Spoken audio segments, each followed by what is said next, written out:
The chair now recognizes a gentleman from Wisconsin, Representative Van Orden. Thank you, Mr. Chairman. Mr. Dooms, do you know who Nina Albert is? Nina Albert? You do. Can you turn your microphone on, please? I'm sorry. Yes, Congressman. And she's the former building commissioner for GSA. She is the former Public Building Service Commissioner. Correct. And what is she doing now? I believe she is the Deputy Mayor of Economic Development for the District of Columbia. Right, so she's in charge of public buildings for the District of Columbia. So she left the GSA because she was an abject failure at her position. That's just a fact. And so now she has moved on to run the public buildings for the city of Washington, D.C. So could you see potentially that this would maybe not give us the greatest amount of confidence in the GSA's ability to plan for certain activities such as reimagining the entire footprint for the FBI? That's a rhetorical question. Mr. Demos, what is the occupancy rate of the J. Edgar Hoover building right now at, what time is it? 10:37 on Wednesday, April 10th? On average, I think we're referring at over 4,000 seats filled at this point in the J. Edgar Hoover building, sir. How many seats are available? Around 6,000. So how many are filled right now? Around 4,000, sir. A little over 4,000. All right, so I was going to list the guys. I'm just going to do that math in my head. It's about 2/3 occupancy. Is that right? Yes, sir. So there's certain portions of the facility, particularly the lower levels, where we've needed to remove people from the space, given some of the infrastructure challenges that we've had in the building. Yep. There's also continuing to be significant infrastructure challenges that limit how much high-tech capabilities can be in the facility. I get it.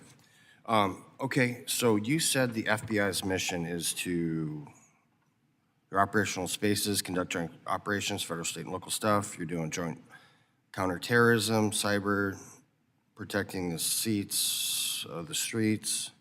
You support unique missions, including custodial spaces for suspects, interviews of victims, evidence of holding, processing weapons, ammunition, computer forensic laboratories, automotive and stuff. So it takes a lot of space, right?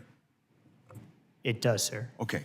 Can you tell me how much space it takes to have FBI agents surveilling parents at school board meetings and deeming members of the Catholic Church as domestic terrorists? How many office spaces did that take? Congressman, I appreciate your question. That is, I can't speak to that question, sir. You can't. So what's your pay grade? I mean, it's public information. I'm a member of the Senior Executive Service, sir. Okay, so you're an SES dude in charge of the buildings for the FBI, and you can't tell me how many of your office spaces are used to conduct surveillance on American citizens and parents at school board meetings asking very specific questions about their treatment of their children and or declaring the Catholic Church, members of the Catholic Church, domestic terrorists. The reason I asked this question for you is that I don't really think that you guys have taken the time to do a detailed, in-depth study of what you're actually doing, your members.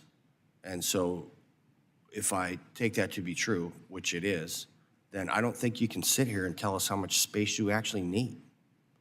Because unfortunately, your agency has gotten so far off mission from when it was established, your building's named after J. Edgar Hoover, gotten so far off task that I don't believe that you are capable of honestly telling us the mission needs of the FBI at this point. So in combination with the GSA's inability to actually plan for a building and your inability to articulate exactly what the mission is of the FBI, other than these flowery, neat words, I don't have any confidence that we're going to judiciously expend American taxpayers' dollars.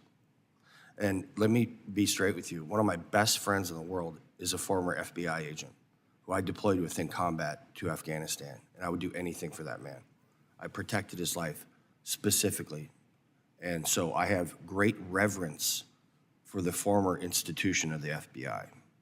But I, along with the majority of my constituents and so many American citizens, have lost faith in your institution.